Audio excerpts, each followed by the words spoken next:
Hola, ¿qué tal? Yo soy Alberto y hoy te voy a leer un fragmento de una historia.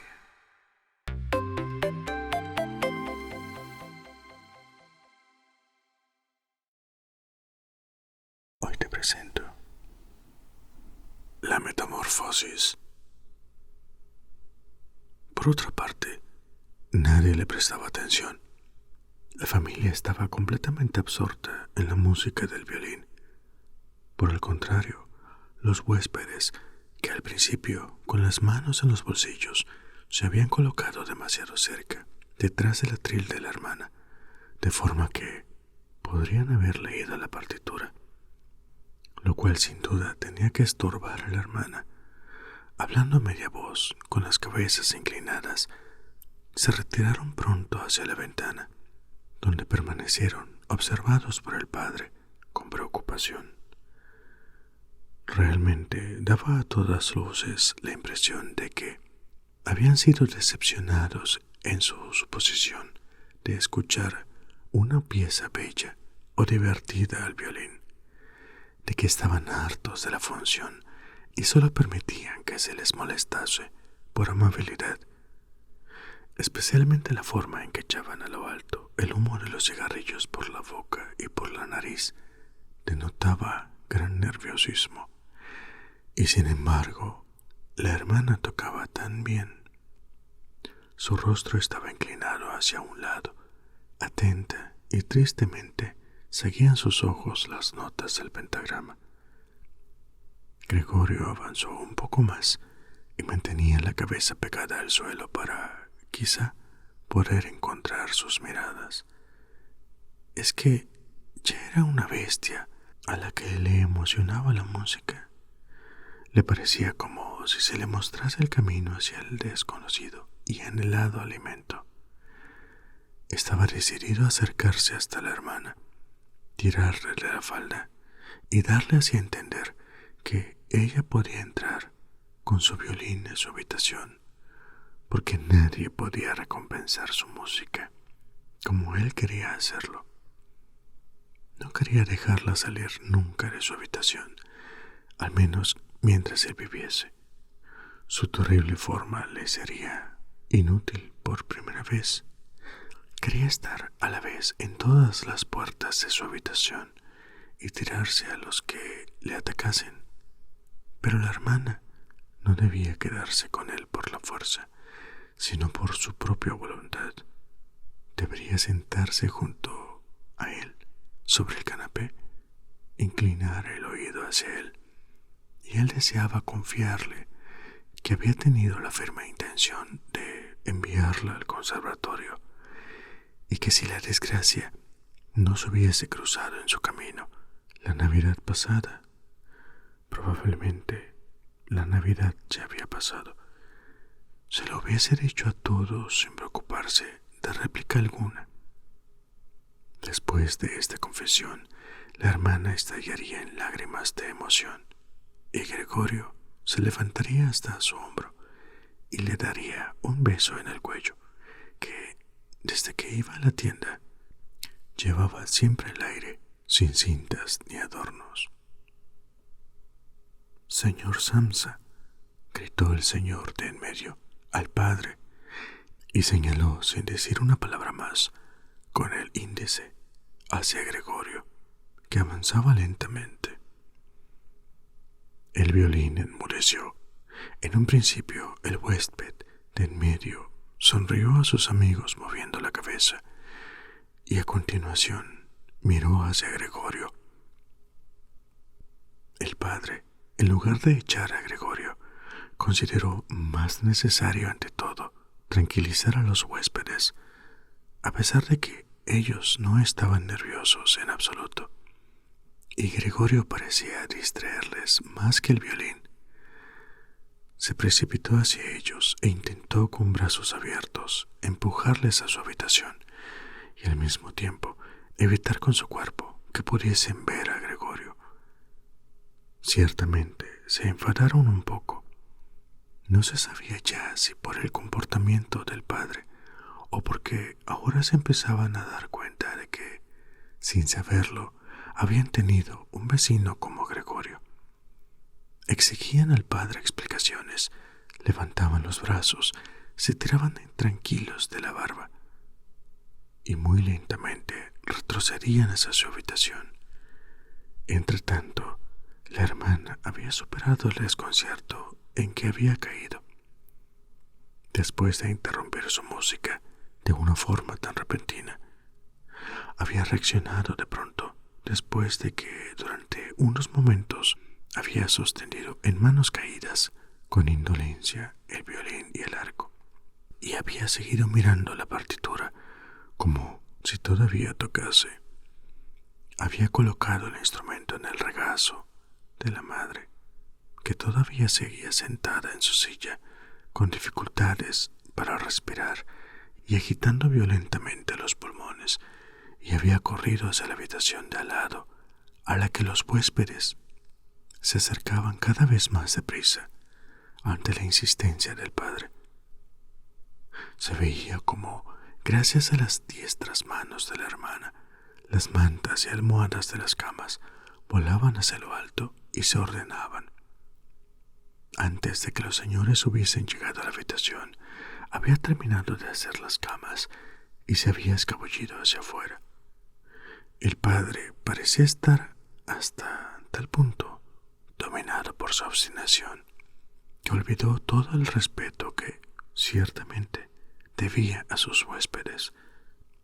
Solo les empujaba y les empujaba hasta que, ante la puerta de la habitación, el señor de en medio dio una patada atronadora contra el suelo y así detuvo al padre.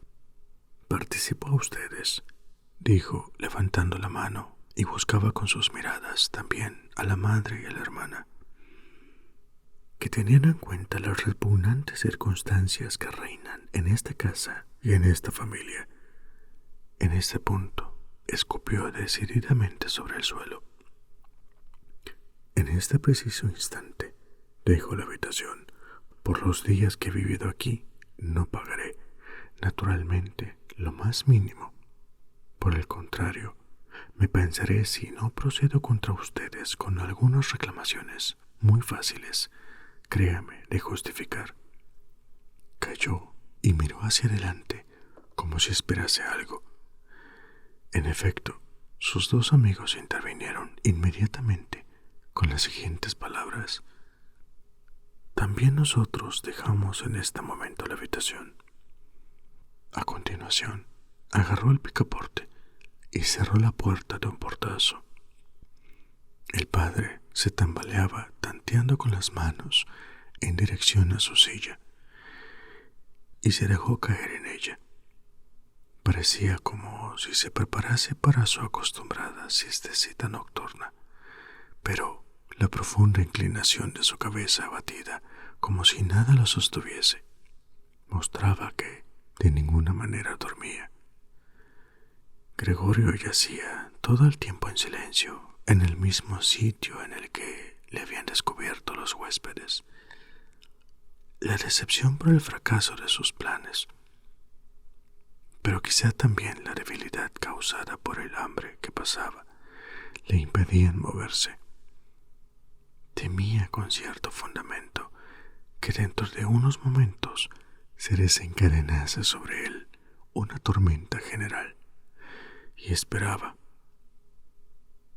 Ni siquiera se sobresaltó con el ruido del violín que, por entre los temblorosos dedos de la madre, se cayó de su regazo y produjo un sonido retumbante. «Queridos padres», dijo la hermana, y como introducción dio un golpe sobre la mesa, «esto no puede seguir así. Si vosotros no os dais cuenta, yo sí me la doy. No quiero, ante esta bestia, pronunciar el nombre de mi hermano, y por eso solamente digo, tenemos que intentar quitárnoslo de encima. Hemos hecho todo lo humanamente posible por cuidarlo y aceptarlo. Creo que nadie puede hacernos el menor reproche». «Tienes razón 1 y 1000 veces», dijo el padre para sus adentros.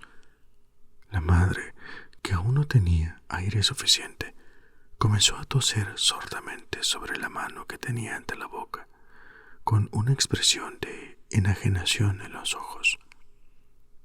La hermana corrió hacia la madre y le sujetó la frente. El padre parecía estar enfrascado en determinados pensamientos. Gracias a las palabras de la hermana, se había sentado más derecho.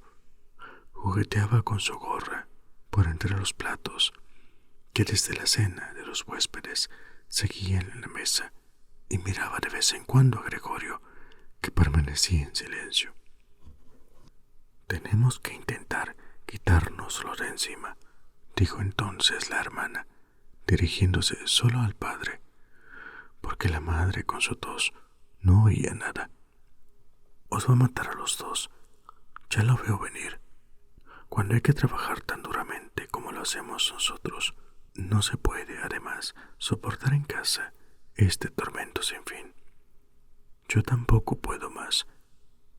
Y rompió a llorar de una forma tan violenta que sus lágrimas caían sobre el rostro de la madre, la cual la secaba mecánicamente con las manos.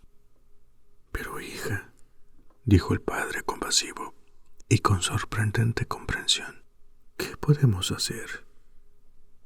Pero la hermana solo se encogió de hombros, como signo de la perplejidad que mientras lloraba se había apoderado de ella, en contraste con su seguridad anterior. «Si él nos entendiese», dijo el padre en tono medio interrogante.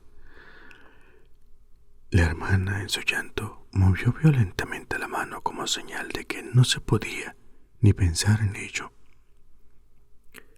«Si él nos entendiese», repitió el padre, y cerrando los ojos hizo suya la convicción de la hermana acerca de la imposibilidad de ello. «Entonces sería posible llegar a un acuerdo con él. Pero así tiene que irse», exclamó la hermana. «Es la única posibilidad, padre. Solo tienes que desechar la idea de que se trata de Gregorio. El haberlo creído durante tanto tiempo ha sido nuestra auténtica desgracia. Pero, ¿cómo es posible que sea Gregorio?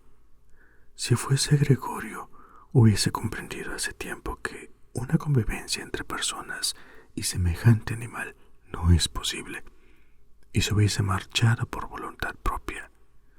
Ya no tendríamos un hermano, pero podríamos continuar viviendo y conservaríamos su recuerdo con honor. Pero así, esa bestia nos persigue, echa a los huéspedes, quiere evidentemente adueñarse de toda la casa y dejar que pasemos la noche en la calle. Mira, padre», gritó de repente, «ya empieza otra vez». Y con un miedo completamente incomprensible para Gregorio, la hermana abandonó incluso a la madre, se arrojó literalmente de su silla, como si prefiriese sacrificar a la madre antes de permanecer cerca de Gregorio, y se precipitó detrás del padre que, principalmente irritado por su comportamiento, se puso también de pie y levantó los brazos a media altura por delante de la hermana para protegerla. Pero Gregorio no pretendía ni por lo más remoto asustar a nadie, ni mucho menos a la hermana. Solamente había empezado a darse la vuelta para volver a su habitación, y esto llamaba la atención, ya que, como consecuencia de su estado enfermizo, para dar tan difíciles vueltas, tenía que ayudarse con la cabeza, que levantaba una y otra vez, y que golpeaba contra el suelo. Se detuvo y miró a su alrededor. Su buena intención pareció ser entendida. Solo había sido un susto momentáneo. Ahora todos le miraban tristes y en silencio. La madre yacía en su silla, con las piernas extendidas y apretadas una con otra. Los ojos casi se le cerraban de puro agotamiento. El padre y la hermana estaban sentados uno junto a otro, y la hermana había colocado su brazo alrededor del cuello del padre. Quizá pueda darme la vuelta ahora, pensó Gregorio, y empezó de nuevo su actividad. No podía contener los resuellos por el esfuerzo, y de vez en cuando tenía que descansar. Por lo demás, nadie le premiaba. Se le dejaba hacer lo que quisiera. Cuando hubo dado la vuelta del todo, comenzó enseguida a retroceder, todo recto. Se asombró de la gran distancia que le separaba de su habitación y no comprendía cómo, con su debilidad, hacía un momento había recorrido el mismo camino sin notarlo.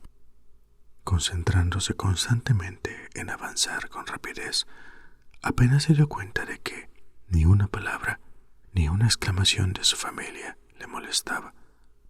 Cuando ya estaba en la puerta, volvió la cabeza, no por completo, porque notaba que el cuello se le ponía rígido, pero sí vio aún que tras él nada había cambiado. Solo la hermana se había levantado. Su última mirada acarició a la madre que, por fin, se había quedado profundamente dormida. Apenas entró en su habitación, se cerró la puerta y echaron llave. Gregorio se asustó tanto del repentino ruido producido detrás de él que las patitas se le doblaron. Era la hermana quien se había apresurado tanto. Había permanecido en pie allí y había esperado. Con ligereza había saltado hacia adelante. Gregorio ni siquiera la había oído venir y gritó un «por fin» a los padres mientras echaba la llave. ¿Y ahora?, se preguntó Gregorio y miró a su alrededor en la oscuridad. Pronto descubrió que ya no se podía mover. No se extrañó por ello. Más bien le parecía antinatural que hasta ahora hubiera podido moverse con esas patitas. Por lo demás, se sentía relativamente a gusto. Bien es verdad que le dolía todo el cuerpo, pero le parecía como si los dolores se hiciesen más y más débiles y al final desapareciesen por completo. Apenas sentía ya la manzana podrida de su espalda y la infección que producía a su alrededor, cubiertas ambas por un suave polvo. Pensaba en su familia con cariño y emoción. Su opinión de que tenía que desaparecer era, si cabe, aún más decidida que la de su hermana. En ese estado de apacible y letárgica meditación, permaneció hasta que el reloj de la torre dio las 3 de la madrugada. Vivió todavía el comienzo del amanecer, detrás de los cristales. A continuación, contra su voluntad, su cabeza se desplomó sobre el suelo y sus orificios nasales exhalaron el último suspiro.